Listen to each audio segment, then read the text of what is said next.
Знаете этот мем? Чтобы заработать, надо много работать. Кто-то повесил его в рамочку и поставил на полочку. И теперь мы передаем эту мудрость из поколения в поколение как фамильную драгоценность. Только вот драгоценность это почему-то не делает нас богаче. Посмотрите на самого трудолюбивого человека, которого вы знаете. Который пашет с утра до ночи, берет подработки, не знает выходных, спит по 4 часа и реально вкалывает. Он богат? Он свободен? Он счастлив? Скорее всего, он просто очень уставший. А теперь вспомните любого человека, у которого реально много денег. Не того, кто рисует успех в Инстаграме, а реального. Он работает 24/7? Или он как-то по-другому устроился в этой жизни? Сегодня разбираемся, почему тяжелый труд – это ловушка, и кому на самом деле выгодно, чтобы вы пахали до седьмого пота. Есть такой экономический закон, о котором почему-то не рассказывают в школах. Бедные люди меняют свое время на деньги. Богатые люди меняют деньги на чужое время и чужие ресурсы. Когда вы продаете свое время, у вас есть жесткий потолок. В сутках 24 часа. Даже если вы спите по 4 часа, привет выгорание и больничка. Вы физически не можете заработать больше, чем 24 часа вашего труда. Ваш доход ограничен вашей выносливостью. А теперь смотрите, как устроена жизнь богатых. Они не продают свое время. Они покупают чужое. Они создают системы, которые работают без их постоянного участия. Они получают деньги, пока спят, пока отдыхают, пока заняты другими вопросами. Их доход не привязан к количеству часов, которые они провели у станка. Почему же нас с детства учат, что работа – это единственный способ? Потому что это выгодно. Системе нужны послушные винтики. Винтики, которые верят, что честный труд – это единственный путь. Винтики, которые не задают лишних вопросов, а просто пашут. Кому выгоден твой тяжелый труд? Во-первых, твоему начальнику. Ты пашешь за зарплату, которая в 10 раз меньше, чем стоимость того, что ты производишь. Разницу забирает тот, кто не работает руками, а просто организовал этот процесс. Он не устает так, как ты, но получает намного больше. Во-вторых, банкам и кредиторам. Когда ты устал и чувствуешь себя нищим, ты легко ведешься на кредиты. Купи сейчас, плати потом. Ты берешь деньги под проценты, чтобы хоть как-то компенсировать свою усталость и отсутствие жизни. А потом еще больше пашешь, чтобы отдать долги. В-третьих, производителям товаров и услуг. Уставший и несчастный человек – идеальный покупатель. Он не думает, надо ему это или нет. Он просто затыкает внутреннюю пустоту шопингом. Еда, алкоголь, развлечения, безделушки – все это утекает сквозь пальцы, а ты снова идешь пахать, чтобы заработать еще. А теперь научный факт. Исследования показывают, что после 40-50 часов работы в неделю продуктивность падает катастрофически. Человек, который работает 60 часов, делает меньше, чем если бы работал 40, просто из-за усталости и ошибок, но продолжает впахивать, потому что так привык. Трудоголизм – это не путь к богатству, это путь к выгоранию, болезням и вечному чувству «я недостаточно стараюсь».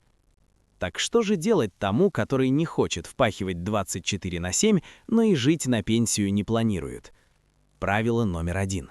Перестаньте продавать свое время. Или хотя бы перестаньте продавать его дешево. Час вашей жизни стоит ровно столько, во сколько вы его оцениваете. Если вы согласны работать за копейки, вы будете работать за копейки. Всегда. Посмотрите на свои навыки. Что вы умеете такого, что можно продать не почасово, а как результат? Не час вашего присутствия, а сделанную задачу. Не время, а ценность. Художник продает не часы рисования, а картину. Мастер продает не час работы, а готовое изделие. Правило номер 2. Ищите рычаги.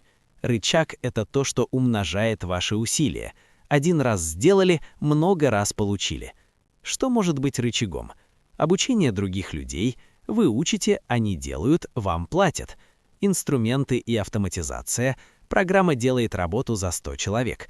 Интеллектуальная собственность. Написали книгу один раз, продаете годами. Инвестиции. Деньги работают вместо вас. Правило номер 3. Перестаньте делать все сами. Если что-то можно делегировать, это нужно делегировать. Ваше время – единственный невосполнимый ресурс. Вы можете заработать еще денег, но вы не можете заработать еще час жизни. Если вы моете полы сами, потому что жалко денег уборщицы, вы тратите час своей жизни на то, чтобы сэкономить 500 рублей. Вы оцениваете свой час в 500 рублей? Серьезно? Правило номер 4. Создайте хотя бы один источник пассивного дохода. Пассивный не значит легкий или быстрый. Это значит, что вы вложили усилия один раз, а система приносит деньги еще долго. Это может быть сдача недвижимости, дивиденды от акций, доход от YouTube или блога, один раз сняли, смотрят годами. Инфопродукты. Канал на Яндекс.Дзен или телеграм-канал с рекламой. Даже 3000 рублей в месяц, которые капают сами собой, это уже маленькая свобода. Это уже деньги, за которые вы не впахивали. Правило номер 5. Меняйте мышление. Перестаньте думать, где бы подработать. Начните думать, как создать систему, которая будет приносить деньги без меня. Перестаньте думать, как заработать много денег. Начните думать, как сохранить и приумножить то, что уже есть.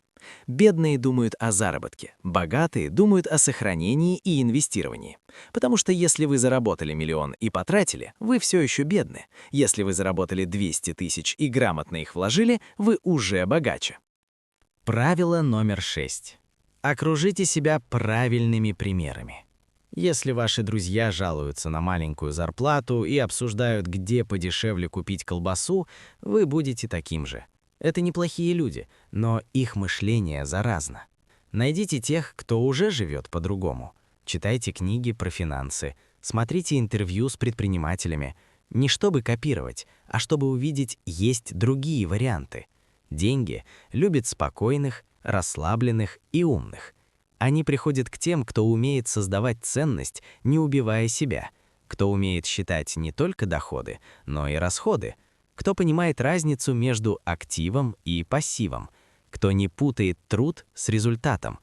Так что в следующий раз, когда захотите похвастаться, что работаете без выходных, вспомните, вкалывают роботы. Счастливые люди просто живут и получают удовольствие от процесса. Ваш тяжелый труд выгоден кому угодно, только не вам. Вам выгоден умный труд, труд, который создает системы, а не мозоли. Начните с малого. Посчитайте, сколько стоит час вашей жизни, и перестаньте делать вещи, которые дешевле этой суммы. Найдите одну задачу, которую можно делегировать, и делегируйте. Найдите один источник дохода, который не требует вашего постоянного присутствия, и создайте его. Всем продуктивной лени, друзья, и умных денег.